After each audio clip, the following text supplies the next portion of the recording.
following podcast is recorded and produced by the Podcast Precinct in affiliation with the network at bicbp-radio.com. The Podcast Precinct. Consistency, creativity, culture.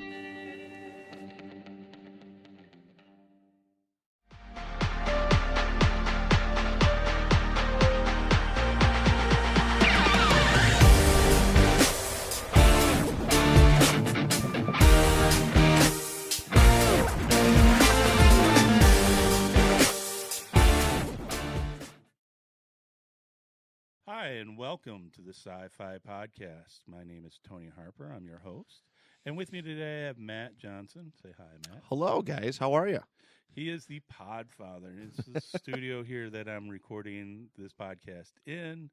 If you want some more information, please check out his website at the Podcast Precinct. Right? Yep. Facebook page. If you need to reach out, the podcast precinct at gmail.com. And, of course, our website, which is this wonderful podcast is being hosted on, bicbp-radio.com.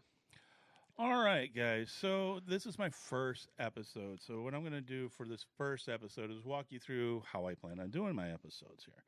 So what I would normally do, and of course I forgot my notes today, would be go over... Off to a hot start. Yeah, I started my morning at like 2 a.m. We kind of discussed that beforehand. Brother accident, all kinds of fun stuff. So what I'm going to do, and I'll still do it now, but it's going to be a little bit hotter because instead of having my notes, I'm going to have to just pull my news up directly from my phone. And I might do that on occasion depending upon what I have coming up anyway. But on my weekly podcast, because I do plan on doing this, try to do this weekly as much as possible. I plan on doing the news first, spending between about 5 and 25 minutes on the news, allowing my guests to comment on the news or anything else that comes up on it. And then we will go into the show itself. So part of this show, and the first part is that I'm going to introduce myself, tell you a little bit more about me. I'll give Matt Johnson a chance to tell himself a little bit about you. And I'll go through my little guest questions that I will do for most guests. And then we will get into the topic of the day, which is really how do we define sci-fi? Yeah, it's a good question. So that's what we're going to work on today. So the first thing I got to do is find my new sci-fi news on my news app here. Also, because I have a bunch of Star Wars news in here. What is it? Star Wars Vision statue. No, that one's not really news. I know I have a sci-fi thing. This is why I do it, because it's so hard to find science fiction news that I actually literally have to write it down ahead of time to find stuff, because it's all over the place on the net. There's no great place to find it. So if you guys, when you are commenting back to me or anything like that on my socials, you'll be able to find me on Facebook. You'll be able to find me on Instagram. You'll be able to find me on YouTube and on Twitter. All at the SciFI update. Yeah, so what we can do when we get going, we can post those links like in your episode description, so people could just click on it and just be directed right to it, whether they're on Apple, Spotify, or they listen on our website. So that'll make things a little easier. All right. So here's one of the things I was going to tell you guys about. They're talking about doing an I Am Legend sequel. Yes, I did see that. With Michael B. Jordan and Will Smith, and do a sequel to that. I'm just going to click over some of these news things so that you guys know what we're going to talk about a little bit here. No, I don't care about photo ops with Patrick Stewart. Although we will talk Star Trek today. That's the thing. Like, I really want to just get into news. A lot of this is commentary stuff that I found, which is why I was writing down notes to try to figure out where all the actual news was at. And when we're talking about sci-fi on my channel, I will... And we're going to skip the news for the most part now because I'm... Frustrated? Yeah, it's episode one. It's episode one. Everything's going to be messed up. No, it's me. Everything's going to be messed up. You guys will get used to it if you plan on listening to this. Nothing ever goes smooth or perfect for me. Like I said, I started my this morning at 2 a.m., didn't get back to sleep till about 6 a.m., and then got a 2-hour cat nap before I came back in here to record this live in the studio Sunday morning. Lots of fun. So science fiction what am I going to talk about? What do I want to do? Science fiction is such a broad range and not a broad range category. I wholeheartedly agree. I think too often the sci-fi gets just thrown in. It's just a generalized in pop culture, right? People just think anything, not anything, but a vast majority of stuff like comic book, I feel like gets often tied. Comic book movies sometimes get tied into sci-fi a little bit, and I don't look up the agree news on all that stuff. Half of them are Marvel. Marvel does this. Marvel does that. I mean, Marvel is sci-fi-ish, but that's not really what I want to go for. Right. Certain aspects of it are sci-fi-ish. And that's the superhero movies are the same thing. So, like, what did I just binge watch here? Oh, The Boys, Diabolical just came out on Thursday or Friday night on Amazon Prime. If you haven't seen it, see it. It'll take you 2 hours to binge watch all of it. It is animated shorts. Okay.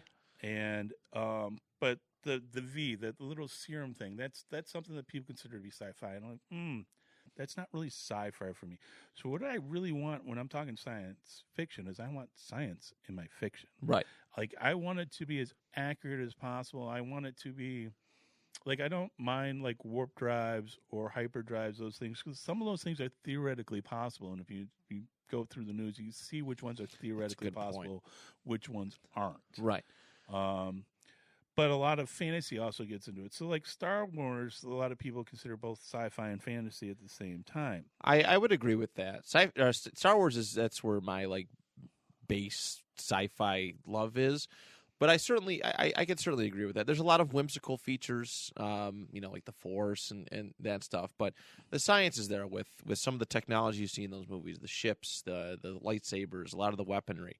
That's all stuff that's certainly believable to be possible at some point. But we're never going to I mean, within certain things, like the Force, is that believable or not believable? I mean, they try to, in, like, episodes 1 through 3, say metachlorines and try to actually define the physical possibility aspect of the Force, right? Yeah. I wish they would have just left that the fuck alone. A little bit more mysterious. I think it would have been a better story if they just left that alone. I get it. Like, when I first ran across, I'm like, it's not a bad idea. But the more I thought about it, I'm like, this is actually a distractor from the entire thing. So, like, because the more you think about some of that stuff, you just like, ugh. No, I agree. That was some of the weird things that George Lucas did to the Star Wars franchise. Another problem with sci-fi that I know, because I do plan on talking about books, movies, TV series, video games, maybe even additional podcasts. Like Anime made me do it. Those are my friends here that do a podcast here. Yeah, shout out Tyler and Aaron. Yeah. Good dudes, man. I wish I could see them more often than I do, but love having them here on the network. They're good people. But the problem with sci-fi itself is sci-fi tends to talk about the bigger societal issues, right? So a lot of people will read a sci-fi book or watch a sci-fi episode and be like, I don't like it. The characters are too flat. They're designed to be flat and that way because we're talking more about society than the characters itself. And I have yet to find an extremely good example. There are a couple of them that do both the science fiction, like the broad societal-based stuff, and the human-based stuff, like The Expanse. Right. If you read that or watched that was phenomenally done by Sci-Fi Network, though. I mean, that was great when they did that initially, and then when Amazon Prime picked it up for the last 3 seasons, I thought they kept going with it. I thought it was phenomenally done. It's not 100% exactly to the book, but it's not bad. The part of people's problems with some of that stuff is, again, it's the space battles. In the book, they talk of it as more of a passing engagement because when you're really talking about drives and how they work and that kind of stuff, trying to get stuff up to speed, it stays at its speed. So it'd be really just a quick passing engagement in a true sci-fi battle. Right. Without a way to quickly reduce or flip gravity on its head, and there's nothing out there that says we can do that. Right. So I thought that was well done. I do kind of understand for the visuals. It kind of extended that and made it look like they were closer, and it wasn't. I mean, it's an artistic take on it. But if you're into the whole series and you've read all of it and watched the stuff, you would see that it was done fairly well. What I wanted to get into today, though, was a little bit of Star Trek, because you know what popped me a little bit here is because I bought Paramount Plus. Okay. I have heard good things about it. We're so sorry, we're so like streaming serviced out right now at my place. We have everything, and I'm just like, what do we get rid of, like to make room for another one? It's gotten that ridiculous. You know, I get it. I actually have limited my stuff. Like, I don't have Hulu. It's one of the few ones I don't have. I understand that. Yeah, I understand that move. There's some decent stuff on Hulu, but it's one of those ones where I could live without. But I dropped total TV, like other than over the air stuff I'll pick up for like sports games or local news or something like that.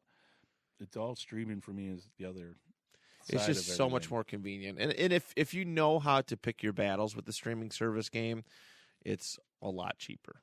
It's the ones that like have every streaming service that are like yeah, I'm dropping cable, it's too expensive, and then they get every single streaming service, and it's about the same, if not pretty damn close to, or a little bit more, depending upon which exactly. ones they pick up. There are a ton out there, that you can get. So, again, I started watching Star Trek Picard, and then recently this week, as part of the news and commentary, there was a petition to take Picard and Discovery right out of Star Trek canon. And why is that? I kind of get this a little bit because Picard kind of delved more into characters and character development, and it changed not from just Gene Roddenberry's overall societal things, and it really, and I think both with Star Trek both with Picard and Discovery, they did a lot of stuff that if you were in the military like I was, like it just goes against military stuff. And Starfleet always was like a military entity. Always, yeah. That was the primary. I could say primary focus, like, but that was the primary basis of Star Trek's identity. Basically. Right. I mean, it's a peacemaker group. It's like a police force type of thing. Yeah. So you have to have that military like upbringing and all that kind of stuff. And like Discovery, like I watched the first episode, and you have the first officer trying to knock out the captain and arguing with other subordinates on the bridge. Like that shit would never happen or fly in the military. And if it did, like people would be spaced. Right. I wholeheartily agree. Yeah, space. Just set them out there. I agree. It's I don't know. Like it's so weird. I think it's like the way that a lot of things are done now, the source material, the original concepts and ideas, they sometimes get abandoned for this just need to be edgier, right? I guess it's like attention spans. It is people. You gotta see the drama. Like, oh wow, I really want to see, people disrespecting their officers and being insubordinate. Oh, it's so cool and edgy, and I don't understand. Like, and that like it takes away from the original concept.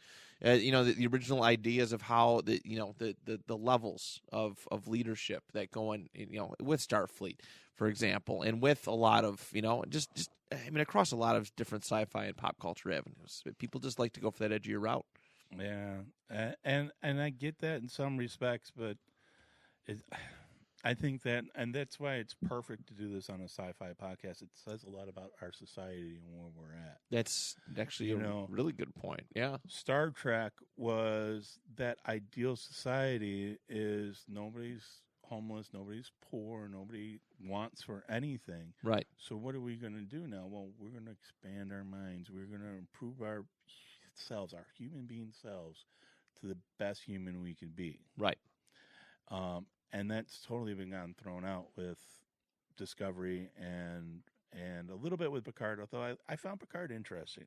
I didn't mind this one so much. I haven't gotten to season 2, but that just released this week. Yeah, I think people were just, excited to see Patrick Stewart return to that role. Because it was, that I'm not guess it definitely wasn't his start, but for me, like growing up and that his run with Star Trek was my first impression of Star Trek. Like growing up, I had a Jean-Luc Picard action figure, a Patrick Stewart action figure, and it was my favorite thing. It's funny as hell. It was my favorite thing, and if I ever find one at one of those resale stores, or whatever, I'm going to buy it just for the sake that, like, I'm not even. Oh, overall, I'm not like a huge Star Trek fan. I've always respected it. I know, so many great, talented actors and actresses come out of that franchise, and its its impact on the science fiction genre, but. Yeah, that was my earliest impression. I knew Star Trek before I knew Star Wars. It was Gene Roddenberry's whole deal with all that, because Gene Roddenberry really had a lot in that 80s through 90s time frame of developing almost all sci-fi that we saw on TV and all that stuff. Yeah. I don't know how old you are, but like I was 30, almost 31. So 91. I was a 91 baby. You were born in 91. Yeah. I was born in 76. Star Trek Fudged.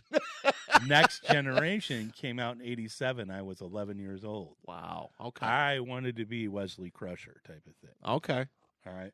So you say that, but like I grew up as a young kid, like 5, 6, 7, with my parents, my grandparents, and my aunts and uncles, all this stuff, watching original Buck Rogers or original Star Trek. That's the golden era of science fiction, in my opinion. When I like Flash Gordon, all that stuff. I know that sometimes that gets it's debated, but like when I sit back and think, but that's like the golden era of sci-fi, because we're entering the space age. Nobody knew enough science to say whether something was possible or not possible as well. That is true. That is also true. But no, and also, I mean, when we talk about Isaac Asimov and all those authors from around that time frame as well, it really is. And they actually sat there and thought about those big societal things, like with iRobot. Right. And if you design a robot, like, what were the 3 laws it absolutely had to have, type of thing, right? Man, I just lost my train of thought. So, we were getting hot in Star Trek. Picard. Hot in Star Trek. Hot in Star Trek. Yeah. Yes. But I was enjoying it and enjoying kind of like parts of it. Like there was another part of it though that really kind of pissed me off. It was like, why would Starfleet all of a sudden destroy a sentient life form? Because what they do is, for those of you who haven't seen it yet, and spoiler, it's coming up here, is if you haven't already, you've had missed time. A couple. You've had time. You've had a couple that were also laid out there. But Starfleet decides to destroy all cybernetic or all AI-based, artificial-based life forms. Right. Advanced artificial-based life forms. Like, they're still cool with the holographics and the computer limiting stuff, but once they actually had their own separate brain, like data, positronic type of brain there, it was... And I kind of get where they're going with it, but I just didn't see Starfleet destroying all of it because Mars got blown up without doing any kind of investigation on what was going on and what looked like was covering up investigation stuff. Like nobody, I think in the 24th century or whatever that time frame is, it could have been the 25th century. I forgot where Picard actually is. Yeah, I can't remember off the top of my head. Would sit there and believe it. Just like right now we have so much people in our society right now, even with something as simple as COVID here, whether they believed it was man-made or artificial or natural. Yeah. And what happened with all that stuff, and whether all the steps we took were necessary or not necessary now that we're coming away from it. Right. And the people that look at science would be like, hell yeah, the vaccination saves a lot of lives. And the people that look are just numbers, but like, did it actually save that many lives? Because by the time we get done with this and we start crunching numbers, how many additional lives we might have lost because of hospitals and other things that because we didn't treat them for COVID. Right. But that same could have been said is if we didn't vaccinate or do anything like that, how much overloaded our hospitals would have been at the time frame and how many more deaths we could have gotten because of that as well. Certainly. Yeah. So, I mean, that's going to be for future society to decide whether we played this right or not. Yeah, it's not our call. It's not our call at all. And I can see pluses and minuses on that. But I'm a big vaccine believer, even though there's a lot of people out there that think they're hogwash. Right. The vaccines save lives. It prepares your body to do this kind of stuff. And I think in the future, like, here's my sci-fi take right here, is we will have corporate or man-made viruses that are going to go around, and the only way it's going to save your ass is if you're willing to take these vaccines Right. to do it. Create the problem, create the cure. It's like Listen, you know capitalism and the way it is. Yeah, and that's what people are believing happening right here, right now already. It's true. It's true. We created the problem and the cure at the same time. Money. Go loose. Yeah. And those poor countries are still dealing with it. They are. And that's what the Star Trek type of thing, like we didn't allow that to happen. We would go and help those individuals. But again, Starfleet was kind of like the U.S. in a lot of ways, too. The Starfleet would deal with Starfleet first before handing out to a bunch of other people. Right. So, yeah, it is kind of reflective of, I guess, our society. And that's an important aspect of Star Trek, and out of a lot of it, science fiction too. It's like our society just amplified, in just much cooler ways in some cases. A lot of cooler ways. Cooler ways. That's why I enjoy science fiction and why I read a lot, I watch a lot, and thoroughly enjoy the medium of science fiction. So that should give you guys a great basis of what we're going to talk about on our episodes here. That was kind of the primer.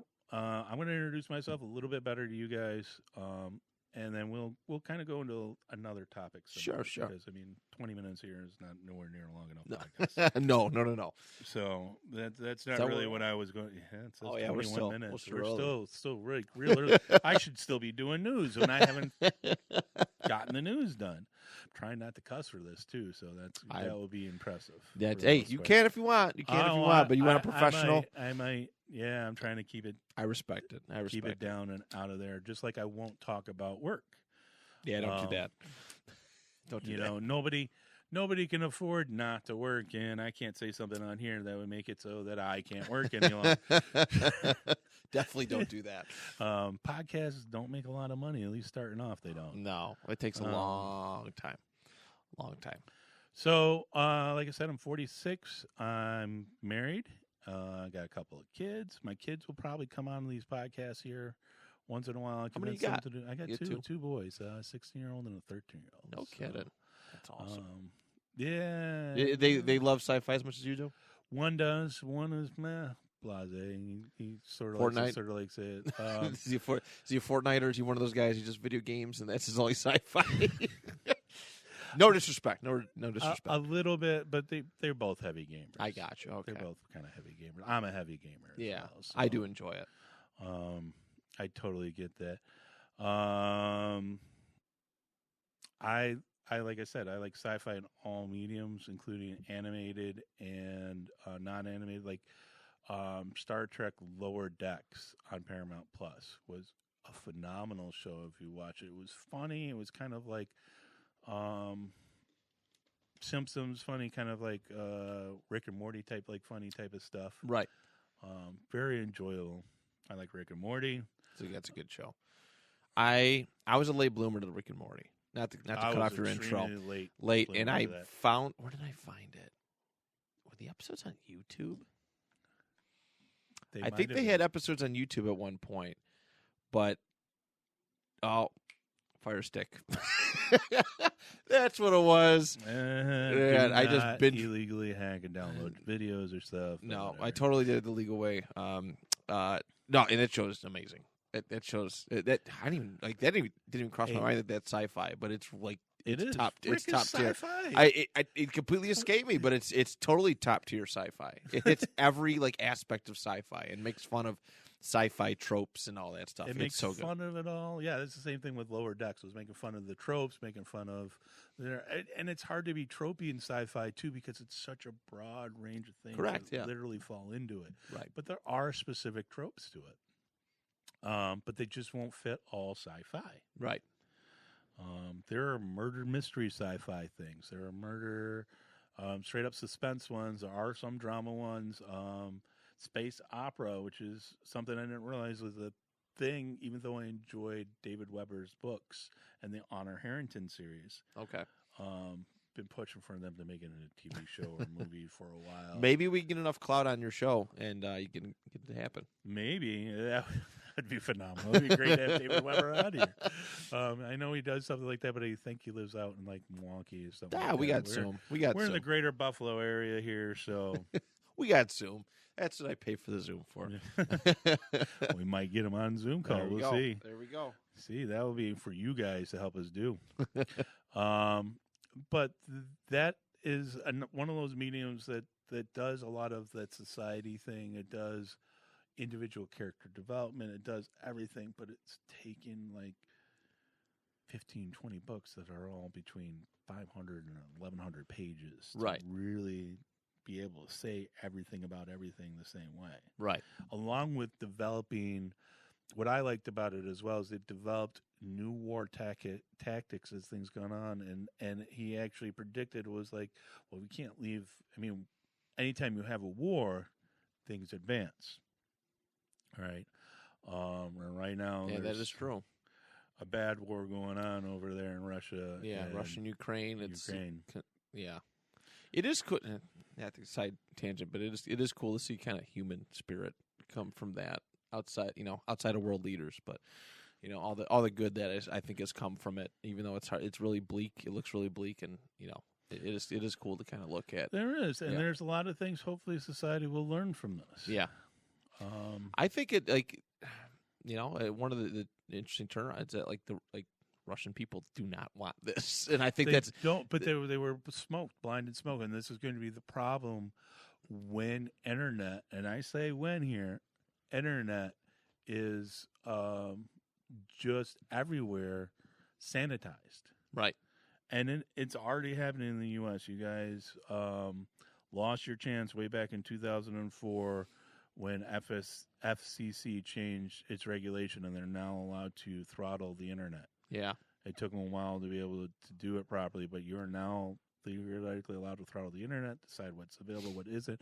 Plus, society is pushing for those kind of things as well. You can't talk about just about anything you want on Facebook. You That's can't true. talk about anything you want and a lot of this stuff.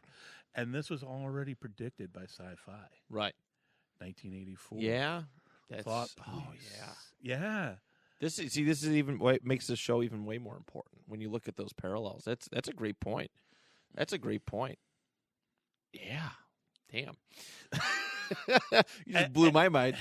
And I do a lot of that where I just think, so you're going to find me lose my train of thought on certain tangents because my mind just works this way. I can pull all these various things together and see how they kind of fit.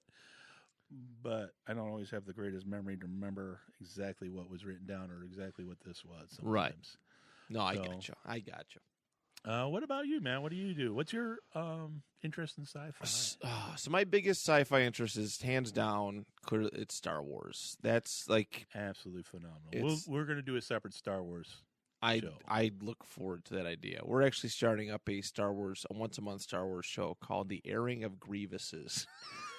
That's great. It has very little to do with the actual how we're gonna go with our show, but I was like, I came up with it. I'm like, I cannot let somebody else get their hands on that name. So we're starting that up soon. I think we're gonna drop May the 4th for our first episode. But that was my it was much more action heavy. So for everything that I appreciated, the glitz and glamour of Star Trek, the big ships. The cool costumes, the cool the explosions creatures, and the fights. Yeah, I'm Michael Bay's wet dream. Transformers. Oh, I almost brought my Transformers. I'm going to bring it on the one thing, but I bought a Robeson Optimus Prime. And if you don't know what Robeson Optimus Prime is, you need to YouTube this right now. Everybody on my channel, YouTube this right now. Robeson. I got an Optimus Prime up there. I don't know if it's an original or not. It's pretty old and it's heavy as heck. It's pretty old and pretty heck. This is the brand new one that just came out last year. Okay. Pushed by Hasbro for a Comic-Con, and it sold out so quickly that they were like, "Well, we're going to do another limited release on it." This thing isn't cheap. How much to go for? Retail price was $7.99. Unless you're at the com, it was $6.99. $7.99. No, I wish my wife would be a lot happier if that was. I'm hoping it's a collectible. So what this is voice activated, automatic transforming Optimus Prime Get out of that here. will move Do that. You can control it with your phone. You can control it. I am going to do, and you guys will see this, a review of that. Yeah, you Optimus definitely Prime should. Transformer. It won't be done here at the studio here, though, so it'll be a separate little video. Yeah. Released from I get not my bringing basement. that thing over here. I get it. But I thought about it, though. I definitely thought about bringing it in here to show you and put it on the air here. Well, I can give you a click on your YouTube channel. That'll help me do it. But yeah, Star Wars was just so much more. I appreciate the action essence of it. The lightsabers was cool. I mean, who didn't want to have a lightsaber, right? You see one of those things like, oh, absolutely, right? And I used to love those plastic ones that they used to get out where you hold the button down, you throw it out, and it goes. Yeah, until those things launch out the ends, man. You could throw it around enough and beat them up enough that they would launch out the ends. I do appreciate the newer ones. They run about $100, $150. The Force Effects ones. Yeah, I had a Anakin Skywalker one because he's my favorite character, and I brought it to my stag party for people to do pictures with. We had a photo booth, and somebody hit something too hard and broke one of the lights. So I want to find a new one, but there's the resale on the resale market. They're so expensive. They are. They're so expensive. And you can buy them directly from the site that manufactures them for a little bit cheaper. They only make so many a year. Right. So, but yeah, those things were amazing. But yeah, I mean, I grew up on those. That was something cool I could take home and do. Like that was another thing. Like, so for Christmas, I'd get like the Luke and Darth Vader lightsaber, and my dad, who was he was like my only like hangout person at that time because I didn't live in a neighborhood full of kids, but we'd fight with we'd play Star Wars and all. He would take time out of his day to do that with me, which I always appreciated. And just everything, just the toys. I just Star Trek was so I guess abundant in its content where you can flip on the TV any day of the week and you're going to find something Star Trek. But Star Wars, on the other hand, you were in there. It was both were pretty like my second love after Star Trek was actually or not Star Trek Star Wars, because Star Wars was one of the first ones, but Robotech was one of my first high sci-fi, and it's an animated series. And I keep trying to push those a-holes on Enemy, maybe do it to talk about it, but they won't even watch the original stuff. It was released in the 1980s, early 80s. It actually came out on Fox, and Young Boy or whatever, and Fox was in Canada at the time, and nobody previewed what it was. Right. They showed a little booty and a little T on Saturday morning cartoons because nobody bothered to preview any of this stuff. Yeah. I think. So they're just like, oh, here you go. Here's some B and T. So interesting. That was great. But that was like my first one. Big love was that and Star Wars itself. But Star Trek and like the Buck Rogers, those were all like, they were cool, but that was kind of old stuff for me. Not so much the Kurt Star Trek, but Buck Rogers was even older than that. Right. That's 50s, right? It goes back 50s into the 50s? and 60s, somewhere in that time frame. I don't have the exact numbers. I can't remember it. Okay. Or even the original Battlestar Galactica was put out around that same time frame as well. Right. Yeah. One of our other guys who does a podcast here, he's big into that old style sci-fi stuff. Rich Moranto. I might have to talk to him. He's a great guy. I love having him around. But I think now if I went back and like took time to divulge in Star Trek, I would appreciate it more. I just feel like it's more story driven. It's a lot more story driven. It's a lot more story driven. It's more about the human condition than Star Wars. Star Wars is more action based. Right. And as such an impressionable young kid, you like that stuff. You like the and the pew pew and pew pew. You love that stuff. Joe and Thundercats and all that kind of stuff. But I had so many Star Wars toys. The video game. I mean, obviously the video games were really not bad. I'm so jealous of kids nowadays. We're so spoiled. But like it's funny because I haven't told it. I've told the story to a few people, but the first time that my parents took me to go see a Star Wars movie, I fell asleep.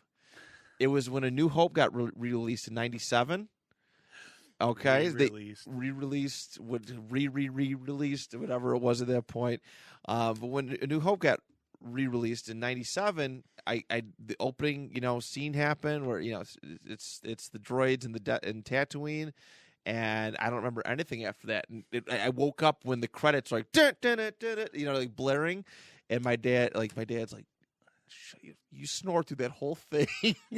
This is I don't know how familiar you are with the Niagara Falls area, but this is the old GCC theater by the Summit Park Mall. I do know the Summit Park Mall, but I don't remember. There was a theater theaters. across the street behind. There's like that home medical thing. There was an old movie theater right behind there, and that's where that was at. I didn't spend my entire life here in Western New York. I got you. I did as a kid up until about 85, 86. My mom sold her house off of LaSalle. Okay. In North Buffalo. Okay. They still can't get the same price that she sold it for in 85 or 86. Really? Today. Oh, yeah. It's not a great neighborhood now. But we moved all around. I moved up to Amherst at that point in time. So literally I was a bike ride up to Boulevard and what's the one? Century Mall before it became the strip mall. Okay. Place. Okay. It was called the Century Mall prior to that. Okay. Oh, I love it. So I'd ride up to there to play video games at the arcade, and we'd ride up and go get Subway, get the 3 for $5 subs type of thing. Oh man, that's the good old days. They were $2.50 each, except for on Sundays when the Bills were playing or something like that. You get an extra sub, and we'd have 3 of us come up with the money. See, you're saying we're spoiled with the video games. You guys are spoiled with life. Back then, I would kill to be able to be an adult during the 80s and 90s and actually be able to appreciate all that stuff. I do, and like I said, my childhood is totally different than my kids' childhood right now. My kids don't even freaking leave the house hardly. I mean, partly for freaking a whole 2 years of COVID, right? Partly the fact that I'm down in West Seneca, and it's not the closest to drive anywhere over there. It's not super far, but it's not the closest to drive anywhere. Yeah.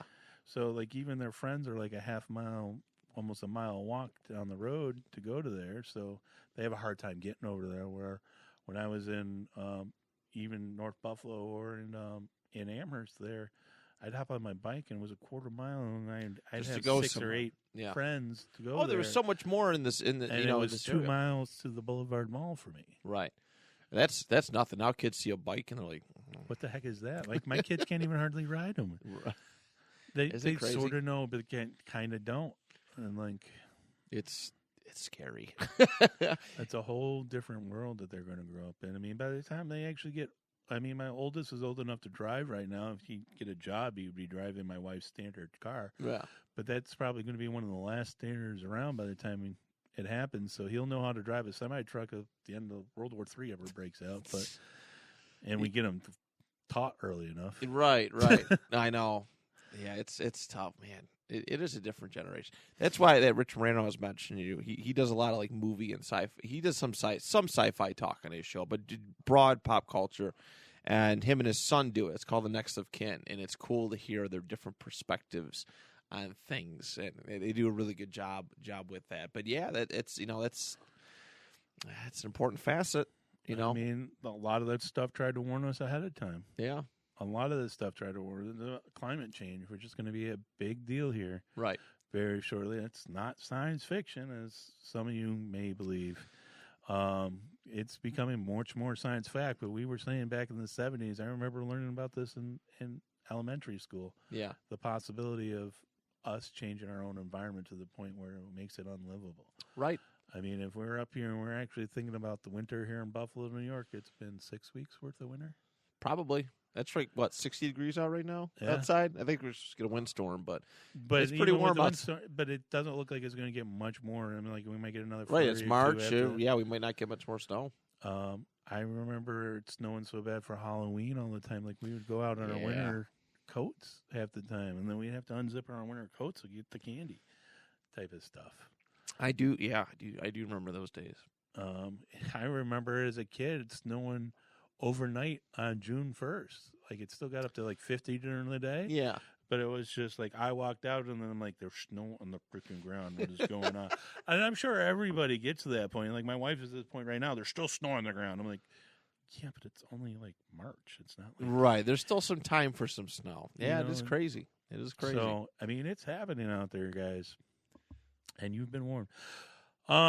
Books. What kind of science fiction books do you like? Science fiction books. Are you just a comic book person? I am a comic book guy. I used to be heavy into reading actual like physical books. And again, it's a lot of goes back to my love of Star Wars. I love the amount of good and quality Star Wars books, right?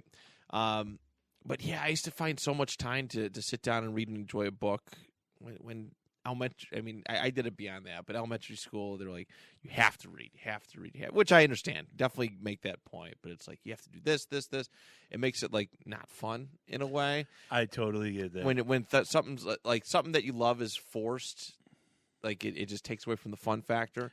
But that's why I never read the books I was supposed to read. I read the Cliff Notes and read a bunch of other books.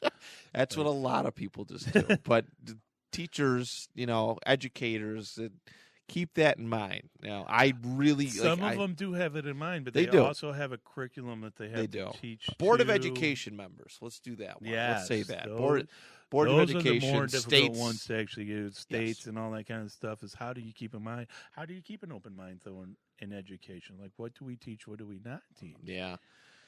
It's one of those tough big question things. Do we have to teach AIs, and when are we going to start teaching AIs? Right. They don't teach cursive anymore. Kids don't get taught cursive anymore. Like I said, I'm going to bring on this automatic transforming Optimus Prime that's voice activated. When I was a kid, that was like a wet dream to even have type of thing. Like you just did not. It was just that. It was a dream. Yeah. And now it's so available. I mean, that was science fiction back then, and now it's science fact. AI is coming, people. Yeah. We are going to be talking to robots sooner than later. Yeah. Your phone companies are already trying to get you to do it. Pretty much. It's wild. It is wild. Totally wild to think about when you really think about it. Oh, it is. But yeah, Star Wars books, hands down. That's one of the things Star Trek does this well too. But the time gaps in between a lot of the Star Wars films, especially when when myself growing up, so it was, I was born, the original trilogy was already set. So there's a ton of gap before A New Hope, after Return of the Jedi. But it was always interesting to me, and I thought it was a little dumb when I watched the original New Hope. Yeah, it says Episode 4, and I'm like, what? Where the fuck is the rest of them? Like, I want to watch these things. These things are great. Where do I find them? Are they on the black market? Where do we find these? Yeah, they didn't make them, and they started with 4. I went, what? What are you talking about? That doesn't make any sense. Yeah, it was. Can you imagine? 20 years? A little more than 20 years later, they started going back to the old trilogy. They went back and finally popped the first 3? The prequel trilogy, yeah. Crazy. After a couple of bad made-for-TV movies and a couple other things. They're not the Ewok bad. Christmas or I whatever. Love the Ewok Christmas thing. It's on YouTube. I want to watch it, do a live reaction to it someday. I did love it, but I was also sort of still in the teenager kind of like thing. I'm like, oh, this is cool. This is sci-fi. This is how little freaking aliens would look. I mean, this is great. Yeah. But the books filled the gaps at that time. There was, video games. There was no TV shows, cartoons when I was growing up. Clone Wars didn't hit until I was a junior. Like the Clone Wars cartoon didn't hit until I was like a sophomore, junior in high school. Right. So if you wanted to fill in, and I know it sucks because a lot of that stuff is considered legends now, but you read that stuff in between, and it kind of pieced together a lot of details. It made you appreciate certain characters more. That's what you did. You read the books, and that's why. I have it. In here, there's tons and tons of expanded universe that is now considered legends books that fill the gaps and made me appreciate the characters that are already established, but also learn about new ones that have become big ones. Like I got all these toys up here, some of these Star Wars toys up here on the wall back here, and there's like the clone Emperor when he returns and stuff. It's cool, but there's obviously not time in the movies to illustrate that. Well, I mean, those are all artistic choices. Right. What do they keep? What do they ditch? Right. What can they do? What can't they do with the technology they have at the time? Yeah. I mean, Lucasfilms was advanced for being able to produce a lot of their stuff. I really hated the 97 remake that you fell asleep in. With the 3D Jabba the Hutt. And... I didn't mind the 3D Jabba the Hutt. It was all the extra, like, they just added aliens or alien stuff in the middle of nowhere. Like, it didn't make need sense. them. Right. Whatever, where do they start off? Mos Eisley? Mos Eisley, yes. That's supposed to be out in the middle of nowhere. Yeah. So that first one, with it being kind of desolate and not a whole lot of creatures around, made you feel like it was out in the middle of nowhere. Yeah. That remake, they add a bunch more aliens more populated. and stuff in there, and it's like, where did all these people come from? Like, since when is Mos Eisley all of a sudden? See, now that you mention that, I don't know if I've actually seen the original copy of A New Hope. I honestly to God do not know if I've seen the original one. I have it for you. I'm VHS. Okay, I have a VHS player in here. Actually, it's one of the ones that are connected to the TVs. But I'd be now that you mention that, I'm like, I don't know if I've seen the original '77 release. Yeah, that's crazy. And it's not bad for what it is, right? But I was not a big fan. And then they re-released it and reduced some of the monsters and some of the stuff in there. When they came back out with it around 2007 again, I think they released it a second time. You might be. I think you might be right. I know they were. Because that was part of the complaints on it. It's like, what was going on with this? Like, yes, after it's like they just tried to fill up screen space. After Revenge of the Sith, they started. He started touching up a lot of the old movies. Like he added Ian McDermott as the Emperor number 5, like the new the actual Emperor Darth Sidious. He started touching up a lot of those, adding Anakin's Force Ghost to Return of the Jedi, stuff like that. That's all. Yeah. Yeah. That's a debate for another day. Probably the airing of Grievous's show whenever that comes out. But yeah, the books were just it was. What's your favorite movie? Favorite movie? Favorite Star Wars movie? Stick with sci-fi. Yeah, let's. It's either Empire or Revenge of the Sith. Empire, Revenge of the Sith. Depending on when you ask me. I love that so with Revenge of the Sith, I love that we know what's coming, but how do we get there? And they did it in a very cool way, action heavy. You get the big blow off, right? This big question, between Obi-Wan and Vader that was established in Episode 4. Like, what was their final battle like, and we get to see it, and it was beautiful. It was masterful. But Empire, I know it's widely debated. In my opinion, I really think Revenge of the Sith is a lot better than people give it credit for. It's not bad. It has less Jar Jar in it. So. Yeah. It did just enough Jar Jar at Padme's funeral. But Empire is so cool because, I mean, the suspense, right? What an epic cliffhanger that was. To my understanding, and again, I wasn't around at that point, but you didn't get cliffhangers to that magnitude. Not in a movie. You didn't get any of that kind of TV stuff shows, in they a want movie. you to come back. They want you to come back and get a TV It would make sense. Like, that was some of the debate because that came out in 90 or 82. 82 or 83? Empire came out in 80. 80. Empire came out in 80. Yep. It was Return of the Jedi. That 83. Yeah, they did every 3 years back then. Yeah. Yeah, and I was only 4 for that one, so I didn't really start seeing it. But I think right when Return of the Jedi came out, I was old enough, and I think we had watched the first 2 on VHS at that point in time. And then, but man, to hear that, it was just that cliffhanger, and again, that's something that throws you off for a loop. It's not something you're expecting, right? Because it almost like here you think sweet old man Obi-Wan was like being telling Luke the honest truth, and then Vader throws this wrinkle. It's like, and it drew so much interest for Return of the Jedi. Like even watching it in the 90s, like just coming into it and watching it in the 90s, I was like, oh my God, I have to see what happens in this, right? Yeah, even though I think I knew the answer at that point, I was like, I have to see how this all unfolds, and this the dialogue and back and forth, and man, it's a beautiful story when you really look at the intricacies that you really break down everything. I mean, this goes back Episode 1 to Episode 6. There's some there's some things that are a little weird, but there's a lot of good details in it. So absolutely. And you know what? Sci-fi tends to be the only place where they tend to do that besides anime. right. All right. So, but that always begs the question as to why do you think science fiction does these cliffhangers type of things? That is a very good question. It's a very good question because they're very dramatic, right? These cliffhangers have to be very dramatic. I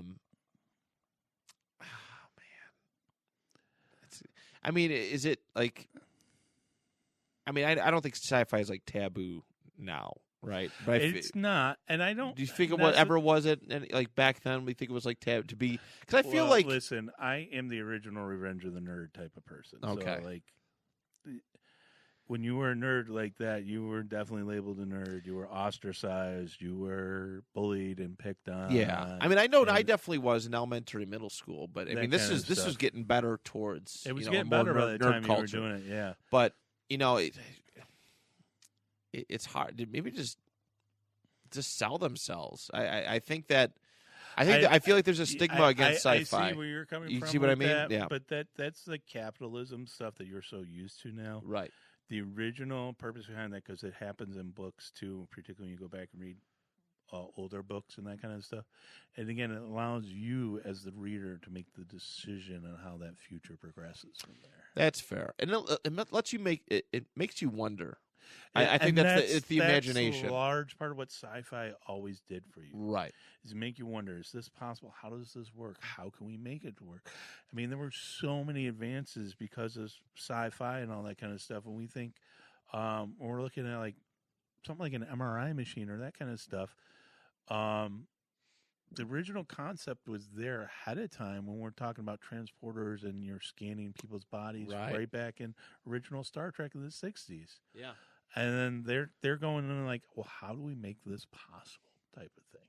So that's really the sci-fi that I love, is just those things that are kind of close to being there that aren't there yet. Right. I gotcha.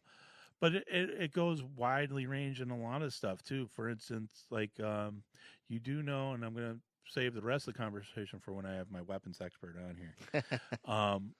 But they have weapons out there that will tell you how many rounds you got left. Yes. And that kind of stuff. That was it's a sci-fi concept, right? It was a sci-fi concept beforehand from Aliens and that kind of stuff. It's true. Another Aliens 1970s movie type of thing. Like, maybe I did arrive kind of in the golden age of Oh, you definitely sci-fi. did. It was just pure. I don't feel like it was like cheap in the sense that I think how the do I acting describe was it? better in a lot of it, I think. The acting was better, and it wasn't so like everyone's not like, oh, bandwagon. Let's just throw a bunch of sci-fi like stuff out there. If you did sci-fi, I feel like in that era, it's because you really, really cared about that genre, and that product, and the story, and you tried to match yourself to that story, or at least put yourself in that world. Correct. If you're not matching the story 100%. Yeah. Where nowadays I feel like, and I know we keep going back to the capitalistic thing, but people will just spit out a sci-fi movie just to entertain, and it doesn't have to like be good, but just to kind of. You want a perfect example? Firefly. What is Fox? Okay. Released a single season of Firefly, a space western cowboy, kind of based off of Cowboy Bebop. Okay. Type of thing. Weren't really bounty hunters, and you go back and if you watch Serenity, have you seen the sci-fi movie Serenity? I don't know if I have or not. Who's it? The guy who plays Castle. He's also mentioned in Big Mouth all the time. I may have. That movie sounds familiar. His name. He was the space cowboy for sci-fi. And it was all about money for when that came out. So people didn't even find, because they didn't spend any money on advertising. They didn't spend anything like this. They spent all their money on sets and developing a good story. And it was a phenomenal story that nobody knew about. Right. And ended up getting canceled because of that. And it's shameful. It's shameful. So there's still talk about it. Somebody was mentioning on the news here, a possible re-release of it. I wouldn't hold your breath for that, guys. Clickbait. Yeah, exactly. Yeah. But Futurama, they got the original Bender back. Yes, that was a big debate. And it was a completely fair, discussion. But he got what he asked for, allegedly. Got his job back. He got what he wanted for it. Futurama was a good show. It was really good show. And it's another great many sci-fi late nights. based. Yes, it is. Many late nights watching that one on Adult Swim. That was before all the weird stuff like Squidbillies came on, but Futurama was more my speed. I love that. I did not watch Squidbillies. Like I saw a couple episodes. I'm like, this is dumb. I need to be on drugs to enjoy this. You know what you need to be on drugs to enjoy? It was Beavis and Butthead. I was not allowed to watch that as a kid. Understandably, on MTV. So. Yeah. And that's all they talked about too, was doing drugs. And that kind of, I thought it was great when they did it kind of in the background and they were doing that kind of stuff as an add-on thing for original MTV, where they still played music videos on MTV instead of whatever the crap they play now. Ridiculousness for 24 hours. Ridiculousness isn't bad. I love it, but when they it's keep the only show. It's because it's the only one worth a goddamn on the show. On the whole series, like this Jersey Girls or whatever the heck they have going on with all that stuff, the whole Jersey Shore. Jersey Shore, like, 16 and Pregnant. Who cares? I mean, like when you're a teen, maybe you sort of care. Like, ooh, this is a great example of what not to do. Lived out by people making way more money than my parents are for some dumb reason. But yeah, MTV is trash. It absolutely is. What else was I going to say? Is there anything else I was going to talk about? I think this is a good little intro to kind of let you guys know how the shows are going to go. Towards the end of the shows, I was going to mention all upcoming releases, like The Orville was coming back in the middle of May. There's a couple of sci-fi things coming out this thing, but my problem is I left my dang notes at home. So we will bring it in. We will be better prepared for the next one. Hopefully I won't be woken up at 2 a.m. by my brother saying, hey, pick me up at the hospital. So I am better prepared for the next one. Please like, share if you like this stuff. Give me some hints. Tell me what you guys want to hear more about. Yeah, reach out. That's a big thing for us podcasters. Not just this show, but anybody. We want to hear that we're doing good, or hear what topics you want me to discuss. Yeah. I'll be happy to stay more on topic instead of all over the place. Somewhat. I'm still going to be somewhat all over the place, so you're going to have to just accept that as it is. So again, like, follow, and share. Follow me on all my mediums. Like I said, I will be on YouTube. I will be on Facebook, Spotify, all the. Yeah, we'll make sure we put the link in the description for everybody too. So definitely look out for that. Do you have anything else? Any final statements? Any final comments? Well, first and foremost, dude, thanks for choosing me in our network to kind of be a part of this. I know it's podcast studios aren't very prominent, but I always get excited when people are like, yeah, I trust you with this. So seriously, thank you very much. It means a lot because I don't know. I get emotional about this place sometimes about, is it worth it? And it's always really cool when I get new people. So it reminds me that it is worth it. So thank you for that. I'm excited to see what you do with the show. This is the first of its kind, I would dare so say, on our network at least. And actually, when I searched, because I wanted, hey, what is other people doing on this stuff? I don't find a lot of sci-fi stuff out there. I find some. It's probably more so like a specific to like a sci-fi franchise or something. I'm sure there's a billion Star Trek podcasts. There's a ton of Star Wars ones. So it's one of those things. But if you can be like the news source for a lot of it, then I think it goes. Yeah, I want to talk about video games and how they when they're releasing, when they're coming out with stuff. I know I had a video game release that I didn't get to mention. Yeah. So you will hear all this stuff next week. So again, it should be news in the beginning, discussion with my panelists or just myself, depending upon if I get somebody to come out or not. And then releases at the end so that you guys can figure out if you want to see something else that comes up. And let me know if you want to talk about any of those releases that you hear. I'll make sure I sit down and spend some time to watch that stuff so I can give you my honest to goodness opinion on these things. Yeah. Well, from what I hear from Tyler and Aaron, you're a straight shooter. So Thanks. So it's a good thing. That's a good thing in this world. No BS. So, yeah, dude, thanks for having me on. I appreciate it. Back next week. Back next week. Yeah. Recording Sundays, releasing Tuesdays. It looks like. Yes, sir. Yeah, probably. Yeah, I need at least a 2-day gap. YouTube may come out a little bit earlier. It may come out a little bit later, depending upon what we figure out with stuff. We still have to finish some final audio stuff at the end here, so we're going to discuss that off air. Yeah. All right, guys. Thanks. Oh, and I should be putting together a making of a podcast video thing here. I'm going to snap some pictures and give you guys an idea of how you can start your own podcast here. Maybe at the studio if you want. Maybe. I wouldn't hate it. All right. Take it easy.